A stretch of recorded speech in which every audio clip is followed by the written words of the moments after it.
much worse than wounds. We have inflation that's rampant. If you look at what inflation over 200 years, what it's done to countries that had to suffer through it, destroys the countries.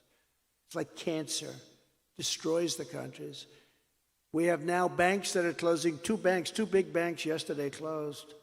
That's a bad sign. That could be the beginning. We have an economy that's in shambles. You know, last year, you don't realize this, last year we had the worst stock market since 1929. Did you know that? We had the worst stock markets. You know, you don't think of it because you continue to do, it's tighter, it's tougher, you have inflation, your gasoline costs you 4 or 5 times as much in some cases. But we had the worst stock market since 1929. It actually goes back longer than that. It goes back to, I think, 1887. But I said, let's use 1929 because people understand. That was called the Great Depression. But we had the worst stock market. People have their 401ks. Does anybody have a 401k? Raise your hand if you're happy with it, because not too many people. Anybody happy with the results? Because I'll tell you what, they were happy when I was running this country. They were making a fortune with a 401k.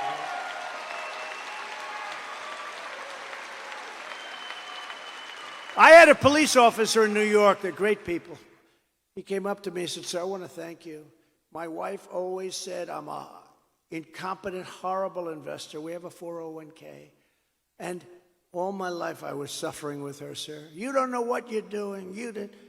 Sir, she gave me the biggest kiss last night. I was up 59% last year. This is a few years ago. And my wife loves me so much. She thinks I'm the greatest investor ever now, sir. And I just want to thank this big, handsome cop from New York. And I sort of just remembered it. But many people said that. They were up 50, 60, 70, 80%.